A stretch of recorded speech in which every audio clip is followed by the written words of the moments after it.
నిన్న BJP MLA Adinarayana Reddy గారు open dais మీద చేసిన వ్యాఖ్యలు ఏంటి, ప్రస్తుతం ఆంధ్రప్రదేశ్లో పరిపాలన అంతా కమ్మగా ఉంది, ఆ కమ్మగా వాళ్ళకు మాత్రమే ఉంటే సరిపోదు, అన్ని కులాలను సమానంగా చూడాలి, అది ఇది అని చెప్పి ఆయన డైరెక్ట్ వ్యాఖ్యలే చేశారు.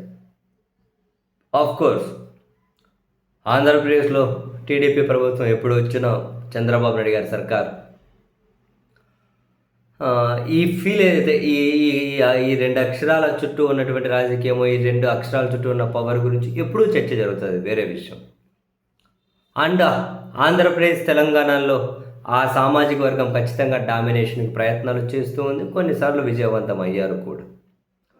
అయితే ఇప్పుడు వాళ్ళు తమిళనాడు మీద కూడా దృష్టి పెడుతూ ఉన్నారు. తమిళనాడు మీద కూడా దృష్టి పెట్టి అక్కడ కూడా అధికారంలో కీలకం కావాలి అని. సో ఈ మేరకు తాజాగా తమిళనాడులోని శ్రీ పెరంబదూరులో కమ్మ గ్లోబల్ ఫెడరేషన్ అంటే దాని ఆధ్వర్యంలో మెగా కమ్మ మహానాడు నిర్వహించారు. అదే ఆషామాషిగా నిర్వహించలే, ఓ పెద్ద రాజకీయ బహిరంగ సభను తలపించే విధంగా మెగా కమ్మ మహానాడు. చాలామంది పోయారు, మన తెలుగు రాష్ట్రాల నుంచి ప్రముఖులందరూ వెళ్ళారు. ఎందుకు ఇప్పుడు టీటీడీ చైర్మన్ కూడా వెళ్ళారు, ఆ టీవీ ఛానల్ చైర్మన్ ఉంది కదా, టీటీడీ చైర్మన్, ఆయన చాలామంది ప్రముఖులు పెద్దలు వెళ్ళారు. ప్రపంచవ్యాప్తంగా ఉన్న కమ్మ వాళ్ళ అందరూ కూడా వీలైన వాళ్ళందరూ వచ్చి హాజరు కావాలి అని అసలు రీసౌండ్ ఆ సభ, ఆ మెగా కమ్మ మహానాడు. వీళ్ళు ఇక్కడ డిమాండ్ ఏంటి, ప్రపంచవ్యాప్తంగా 2,10,00,000 మంది కమ్మవారు ఉన్నారట. ఓకే, ఇది దేశ జనాభాలో 1.5% కంటే ఎక్కువ అట. ఓకే, ప్రపంచవ్యాప్తంగా 2,10,00,000 మంది ఉన్నారు, దేశ జనాభాలో 1.5% కంటే ఎక్కువ అట. ఒక తమిళనాడులోనే 65 లక్షల మంది కమ్మవాళ్ళు ఉన్నారట. అవునా, ఓకే. సో అయినా కూడా రాజకీయంగా రావాల్సినంత గుర్తింపు రాలేదట.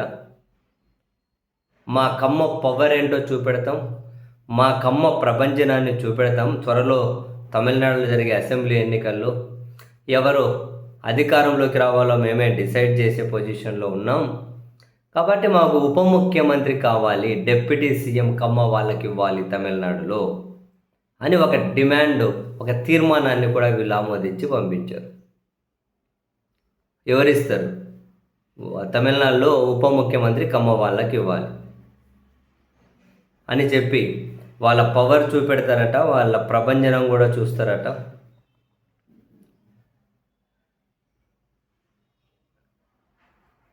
సో ఏ రాజకీయ పార్టీకి మద్దతు ఇస్తాము అని అయితే వాళ్ళు ఏం చెప్పలేదు, కానీ బహిరంగంగా ఏ రాజకీయ పార్టీ అని.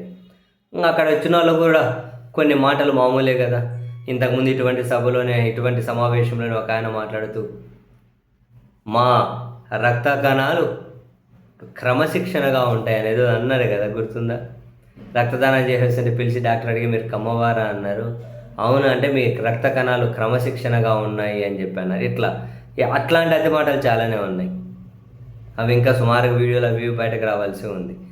బట్ మొత్తం మీద అయితే తమిళనాడులో కూడా మా రాజకీయ ఆధిపత్యం కావాలి, మాకు రాజకీయ గుర్తింపు కావాలి, అంటే ఉప ముఖ్యమంత్రి కావాలి అని చాలామంది కమ్మ వాళ్ళు హాజరయ్యారు ఆ సభకైతే.